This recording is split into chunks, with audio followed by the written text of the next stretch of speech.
of the day. When you get an opportunity in this game, you make a play. The playmakers on three. 1, 2, 3. Touchdown, Kansas City! The Chiefs are right in the thick of it, baby! Hello once again, everyone, and welcome to this edition of Defending the Kingdom, brought to you by Ticketmaster. And yes, the schedule being announced this week, Ticketmaster will be your new best friend for both home and away games. We're excited, first of all, about the schedule. We'll do a DTK later in the week that will detail the 2023 schedule, but we cannot wait. It's like opening the packages during the holidays. It's a great example of how the NFL has taken over the world and the entire calendar, where we are months away from any games being played. But first of all, the announcement of the announcement is a big deal. Like, everyone's freaking out when we know when the schedule will be announced. They came out on Monday saying that it'll come out on Thursday. We'll hear sporadically about certain games in the meantime. But it's a big deal. We already know our opponents, but we'll figure out when the primetime games are, when the Thursday night games, the Monday night games are, and also the order that we're playing all these games in. So excited for that, so we can figure out our lives here for the next 6 months. I don't know if it worked with your parents. It didn't with mine, to do the begging of, can I open just one? Can I just open one gift before Christmas? And that never worked. But that's kind of the way NFL fans are. And then they'll leak a little bit out, like that maybe our opening Thursday night game or the international games are going to be and they just give a little bit out, a little bit at a time, just to keep your appetite whetted. Well, for us, the next thing was the rookie minicamp, quite honestly, and you go back and watch previous Defending the Kingdoms. And by the way, I'm Mitch Holthus, voice of the Chiefs. I didn't even introduce this. And he's Matt McMullen, senior team reporter. But rookie minicamp, you're like, gosh, does that even matter? Yes, it does. Remember, every day matters.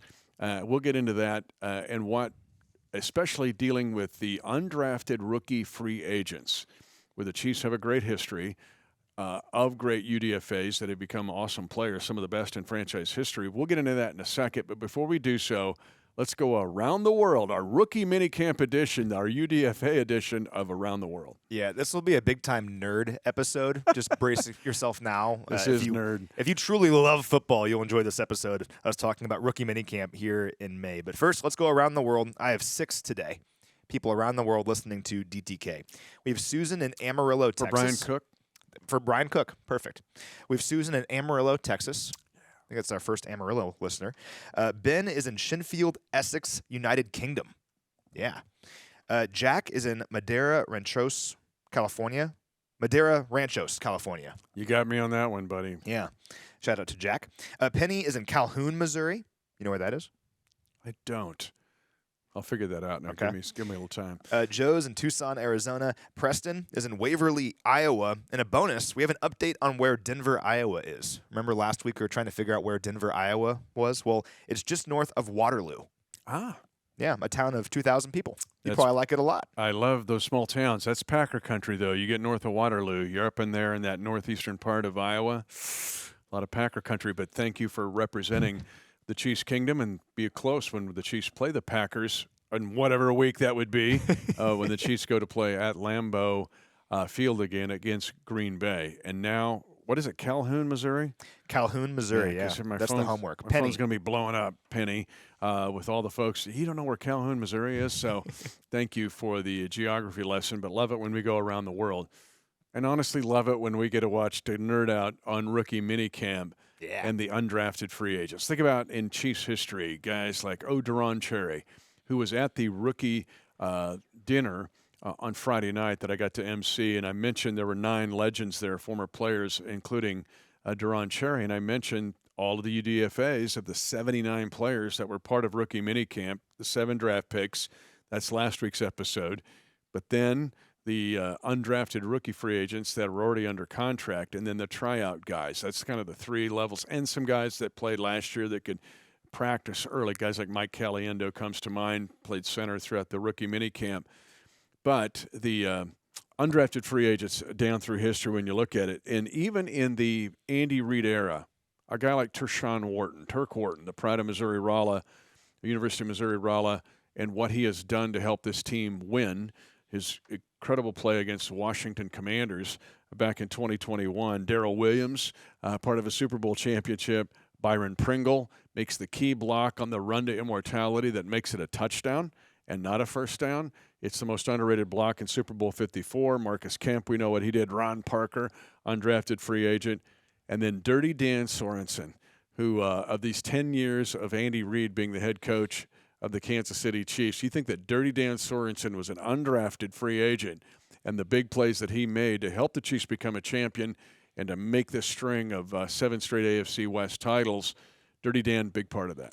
There's so much attention put on the first round of the draft, and for good reason. But the best teams and teams like the Chiefs find contributors once the draft is over. And it would be so much fun to be in the draft room when Brett Veach and his front office people are identifying all of these guys, because they're the best in the business at finding contributors once the draft concludes. You mentioned some of them, a few others, guys like Shane Buechele at quarterback was an undrafted free agent a few years ago. Tommy Townsend, one of the best punters in the NFL, was an undrafted free agent. And Jack Cochran, one of my favorite players. I always talk about him because my wife went to the University of South Dakota where Jack went. But Jack made a huge play, a huge block on Sky Moore's punt return against the Bengals that put the Chiefs in a position to go win that game in the AFC Championship game. So every year I say you might not know who these guys are initially, but one of them is going to make a big play at some point this upcoming season, and we'll look back on it and say their career with the Chiefs began during this rookie minicamp. And Tommy Townsend had a chance to introduce him to the throng on Friday down at the NFL Draft, and to think how he shattered the gross and net punting records, and think about Gerald Wilson in this history of this franchise, and then also Dustin Colquitt, and what Tommy Townsend did last year to really just kind of dominate net punting for sure in the National Football League and being an undrafted free agent. But let's talk about rookie minicamp overall, too. You think, does it really matter? And yes, it does, because let's just take the 7 draft picks before we dive into some of the undrafted rookie free agents. And, guys, I mean, when you think of Rice at the wide receiver, Rashee Rice, and it was so hot. It felt like St. Joseph. It felt like July in St. Joseph. Unusually hot in the first weekend of May. You're talking mid-90s, and the 2 days you're on just the surface of the sun on Saturday and Sunday. And we know with a guy like a wide receiver like Rashee Rice, who the Chiefs are counting on how Coach Reed approaches that, rep after rep after rep after rep. All of these receivers have to know every position. Are you an X, you Z, you Y, you slot? You got to know them all. And, I mean, he got a lot of reps in the heat. Same with the other rookies that were fully participating. Felix Anudike-Uzomah was not because of the broken hand, but he did some. But the point here is this was an orientation of how the Chiefs work and how the Chiefs practice. And, they had to do it in unusual 90-degree heat that left a lasting impression with everybody in this rookie minicamp, and especially the 7 draft picks. And let's explain a little bit about what rookie minicamp even is. It's 3 days. It began on Saturday and lasted until Monday. 79 total participants were on the roster. Doesn't mean all of them participated, but 79 guys were on the rookie minicamp roster for the Chiefs. 51 tryout players. Those are players that went undrafted, that do not have a contract with the Chiefs and are just trying to impress enough where they can maybe earn a contract. 16 undrafted free agent signees participated, 7 draft picks, 4 eligible veterans, you mentioned that, guys like Mike Caliendo, who didn't play in any NFL games last year. They're not a rookie, though, but they're still able to participate in this camp. And 1 international player pathway program signee from Nigeria. So just a whole bunch of players really in one spot. 79 players, think about that. That's larger than a normal in-season NFL roster. And what's so amazing about the Chiefs is they're so efficient and they're so good at planning and programming all of this where they can maximize every single minute. Now, there are discussions about the playbook. They run plays, they do installs, all that kind of stuff. But almost more importantly, they just give these guys a chance to learn about the facility. Where's the bathroom? Where's the locker room? How do I put my jersey on? How's practice work? That's what this is all about. You said orientation. That's a great way of putting it, because when OTAs start in a few weeks, the veterans will be here and they're going 100 miles per hour, and there's not the time for all the individual one-on-one coaching from the coordinators and from all the position coaches, because they're working with the veterans as well. This was a chance to get a head start, to learn, okay, this is how I do it. Let's figure out the muscle memory of how each day at practice works to be a member of the Kansas City Chiefs. So when OTAs roll around in a few weeks, these rookies can hit the ground running. They know how it all works. So rookie minicamp is super important, very easy to dismiss, but it's very important. And for those 51 tryout players, we're recording this here on Tuesday. We could sign one of these guys today for all I know, or tomorrow, and the news could, we don't know it yet, but it could happen here by the time you listen to this. It's the most important tryout of their lives. They're trying to make it to the NFL. This is their only opportunity, and I think some guys put their best foot forward. But rookie minicamp is a lot of fun. There's no tackling going on. It's not live hitting. There's no pads, but it's a great opportunity to get things going. I put it on Twitter. The other part of the numbers of rookie minicamp were 27 players were from Power 5 schools. 21 were from Group of 5, FBS but not Power 5 schools. Then there were 19 from FCS schools, basically the old Division 1A, 10 from Division 2 schools. You mentioned the Gateway player, but then also another international player from Canada that were part of the group. So all shapes, sizes, schools, doesn't matter. At the rookie dinner on Friday night, I mentioned one of the things about the Super Bowl IV team was that fully 1/3 of that Super Bowl champion team back in 1969, winning in January of 70, 1/3 of that team were from HBCU schools. And that was 53 years before the HBCU Legacy Bowl. So the point here is it's an opportunity, and you laid it out so very well. And you're thinking, well, wait a minute, orientation, where to go to the bathroom, and but you're going to let most of those guys go. Yes, but if they impress, you mentioned it, we always sign one or two of them. I fully anticipate one or two of those tryout guys, 50-some tryout guys, will be signed to the roster. And then it indeed goes into the off-season training program and the OTAs when they're on the roster. The other thing is the work habit. I cannot overemphasize just the work habit that's involved when, I don't care what college program you come out of, when you come to Andy Reid and the Kansas City Chiefs, this is the first indication of what you do, what's expected of you. And again, this year it was intensified because of the weather and the heat. And it's hard because a lot of these former college players, they were the best player on their high school team. They were one of the best players on their college team. And sure, they've worked really hard in their careers, but also they are just better than almost everyone they've ever faced. Well, all of a sudden in this rookie minicamp, even playing against tryout players who are still all worthy of that tryout distinction, you're playing against the best players you've ever played against every single day. Coach Reid mentioned that just a few days ago. It's very difficult. So how do you respond to that? How do you respond to the heat? How do you respond to things maybe not going well right off the bat? That's where you find out who your contributors are going to be. Let's talk about some of the undrafted free agents that necessarily may not make the team. We're not predicting they'll make the team, but they caught our eye during rookie minicamp. And again, with the history of undrafted free agents in the Chiefs Kingdom history, and last year Jack Cochran made it, but again, much like we're anticipating one or two of the tryout guys would become part of the roster, at least going into the offseason program, that we fully anticipate one or more undrafted free agents making the 53-man roster this year. And if not, they'll probably be on the practice squad and be elevated at some point. You see that all the time. Just because you don't make the 53 in late August doesn't mean that you don't have a chance to contribute on this team. It's a long football season. The practice squad is, like 16 guys now? So if you're a UDFA, you impress throughout the offseason training program, maybe you don't make the team right away, but if you get waived, no one else claims you, you land on the Chiefs practice squad, you have a great chance of contributing later on. And I looked it up. I don't think Jack Cochran made the team out of training camp. I believe he was on the practice squad, but then got elevated almost right away. I could be wrong about that, but I think he had a chance to go elsewhere, but he stayed here in Kansas City and ended up being on the roster almost the entire season. But just because these guys don't make it initially doesn't mean they won't have a chance to contribute later on. And you and I, always at training camp, we wait till St. Joseph usually, but sometimes we get tempted to do it earlier. We always predict who we think will be an undrafted free agent that'll make the team. So we're going to give you some names just to give you examples. But again, do not take it any further than the fact that these are just a few names. Not necessarily a guarantee that they would make the team. So let's don't get ahead of ourselves. They're under contract as of this recording. Yes, and again, that could change. But Nico Remigio is a guy who is listed as a wide receiver out of Fresno State, but he also played at Cal, I believe, before that, and was a grad transfer. But he's a guy that you see, they played him in the slot, they moved him all over. I do think the return game is going to be big. You'd think that they wouldn't have Isaiah Pacheco be the kickoff returner, and so that kickoff return job could be wide open going into St. Joseph in specific.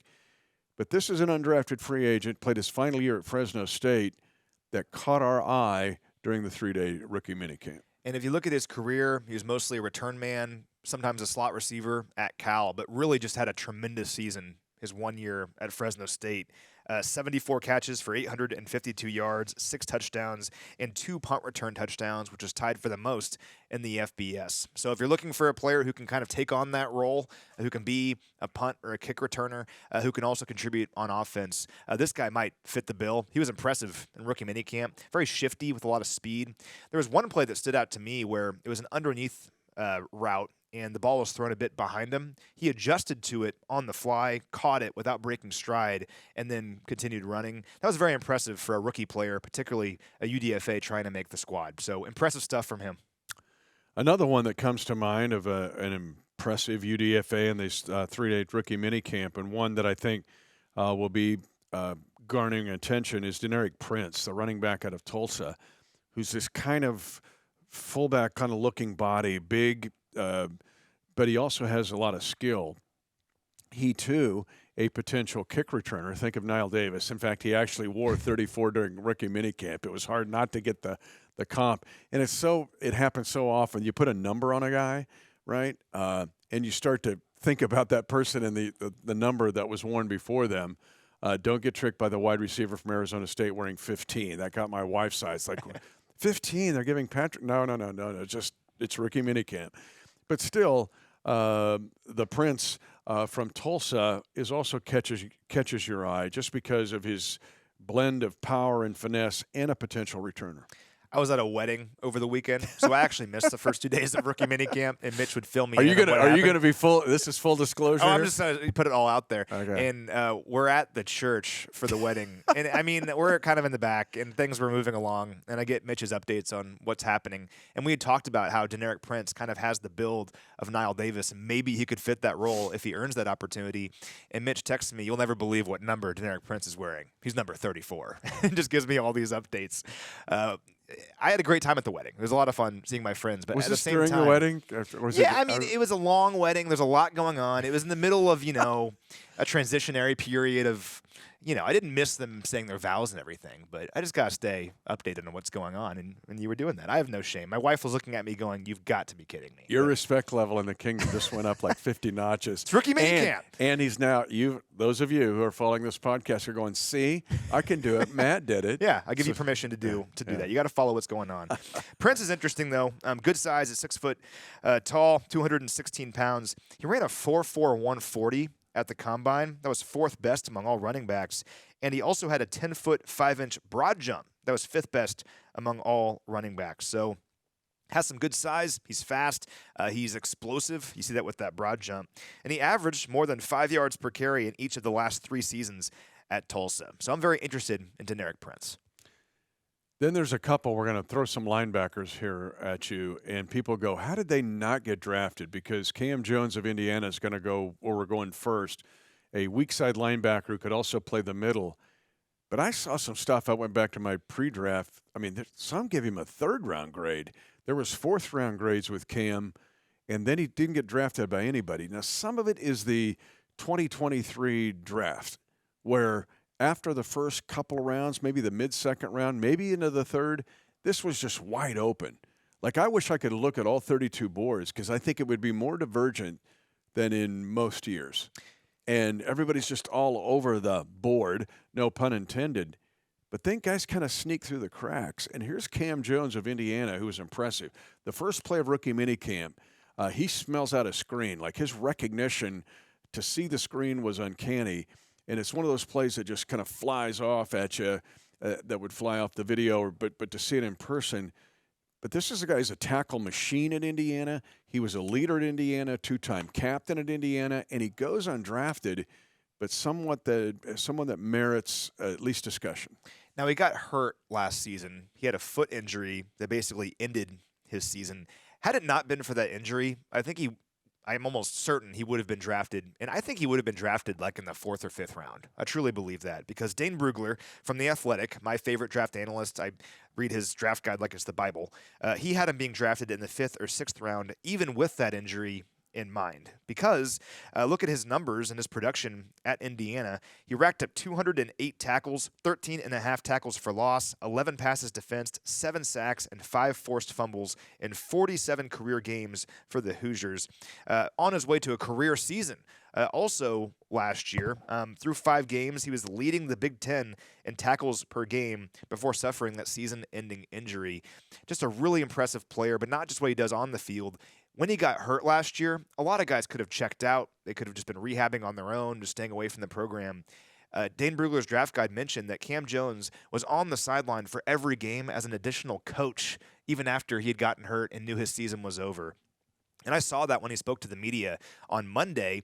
He was talking about how much he relished this opportunity and how much he enjoyed getting to work with Coach Daly and the linebackers. And Coach Daly apparently put a lot on his plate, but he loved every second of it because he sees the linebacker as the quarterback of the defense. Just all this kind of stuff. It gets your attention, right, from a UDFA talking like this. Certainly doesn't seem like a player who doesn't believe he can play in the NFL. He thinks he can make it in the NFL, and just based on his production at Indiana and the head on his shoulders, I think he has a great shot as well. So I'm excited about Cam Jones, just not the football player, also his cerebral part of the game as well. Okay, who also fits this description almost to a T is Isaiah Moore, the linebacker from NC State. Played a lot for the NC State Wolfpack. He, too, was a multi-captain. He, too, played a lot there. And speaking of understanding and acumen, he just showed up. I mean, watching him Sunday in particular, where, again, what are you developing with UDFAs? How do they make the team? 2 things. 1, awesome depth. 2, special teams. And Isaiah Moore, much like Cam Jones, fits that mold. Now, maybe Isaiah Moore is more of a Mike backer, a middle backer, than Cam Jones being a weak side backer. Don't know. You could see him doing both because I think they'd have that ability.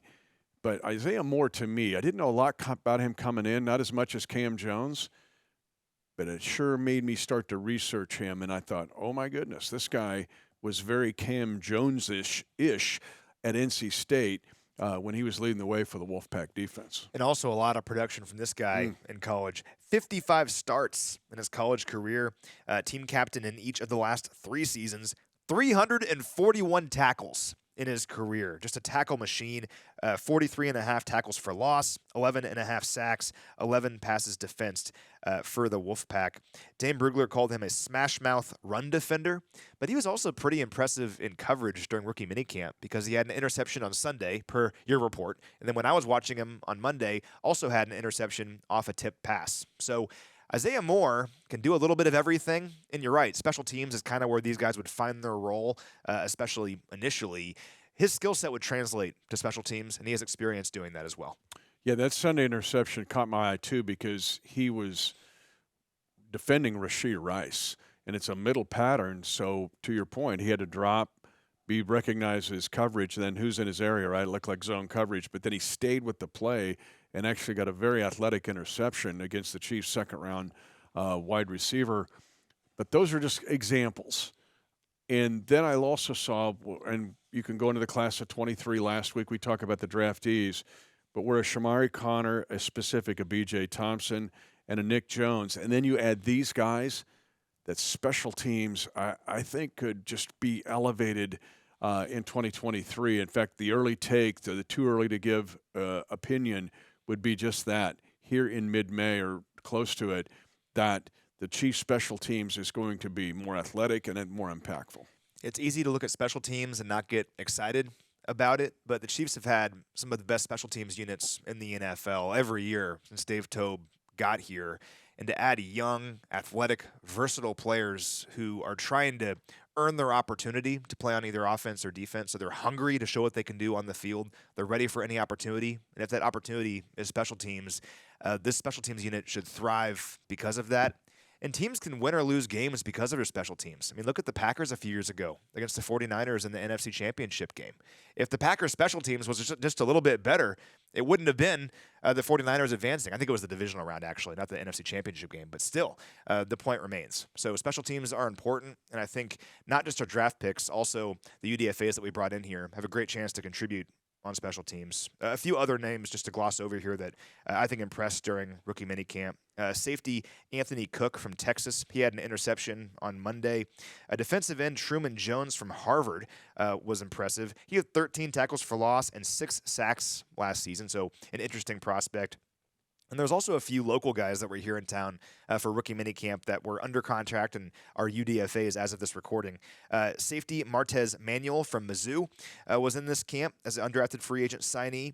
And then wide receiver Tyrone Scott from Missouri State and cornerback Montre Braswell from Missouri State are both currently under contract with the Chiefs as of Tuesday, and we're in this rookie camp. So some local products also impressing here in Kansas City. And again, fully anticipate the next couple of days, maybe already by the time you listen or watch this podcast, that we would sign 1 or 2 of the tryout guys to the roster. We'll close out this way, again, after rookie minicamp and looking at these UDFAs and what they mean potentially to the Chiefs and how they impact the entire NFL, is now what? Because now it transitions to the next part of the offseason program and then to the OTAs. And these undrafted free agents, these draft picks, get joined with the veterans now to do the OTAs, which the Chiefs, again, will approach it with a lot more emphasis than a lot of teams throughout the National Football League, because Andy Reid wants to hit St. Joseph running. So he values these OTAs maybe as much or more than any team in the league. So we're currently in phase 2, which means that the rookies have left, and the veterans can be here if they want, and they can do very limited on-field work. What's next is phase 3, and that includes OTAs. It's still very limited, but they can do some on-field stuff as a team. They can do team drills, even though there's no hitting, there's no tackling, there's no pads on. They can still look like a football team operating, offense versus defense, and the rookies will be back for that. And like we said at the top of the show, this is their chance to use what they learned during rookie minicamp and try to mesh right away with the defending Super Bowl champions. And you're so right, Coach Reid maximizes every single second of OTAs, and not every team does that. A lot of teams have gotten rid of OTAs altogether, or they just do group bonding exercises. They go to a driving range or they go to an arcade together to get to know each other. Sure, that's important. I don't think OTAs is the best time to do that, because this is your chance and one of the only times you can get with your team on the football field and work as a team together. And by the time you get to training camp, all of a sudden, it's not a whole bunch of new information. You are just refining and mastering what you learned and practiced in May and June. So if anyone tells you that OTAs are not important, show them your 2 Super Bowl rings and say, hey, OTAs are important, and that's why the Chiefs have been winning all these years. It's not just what they do in the season, it's also what they're doing in May and June. Just some housekeeping, if you're curious when those begin. The first round of OTAs will begin the week of May 22nd. We'll hear from Coach Reid and Patrick Mahomes and a few players for the first time during OTAs on May 24th. There's 3 rounds of OTAs, so it'll be 3 weeks where they practice for like 3 days each week. And then mandatory minicamp follows that in mid-June. And then before you know it, we'll be heading to St. Joe for training camp at some point in late July. But a lot of football here on the horizon. It's not quite the real thing, but it's close enough at least for us to get excited about. We can nerd out a little bit. And a couple things here, why these OTAs are important is the load of information that the coaches on both sides of the ball and special teams put on these guys. 1, it's an aptitude test. 2, they want it all pretty much in place. By the time they hit St. Joseph, they're reviewing and not installing. And that's big. That and then the work habits. If you're a Kansas City Chief and you enter the building, this is how we work, this is how we practice, this is how we recover, this is how we get ready to do it all again the next day. And that's a giant part of OTAs. So when they hit St. Joseph, that orientation period basically has already been done. Now, you talk about the NFL trying to stay in the conscience of the American sports fan. One of these days, won't they figure out, once the draft is over, that there will be the UDFA special. Yes, I'm and it'll be surprised all that's these happened. calls and find Yes, I'm and it'll be surprised all that's these happened. calls and find who will be the UDFA signing with what team. The Chiefs have some good ones. He's Matt McMullen. I'm Mitch Holthus, and never underestimate the UDFA. 10, 5, touchdown! Lock it down! And the celebration begins at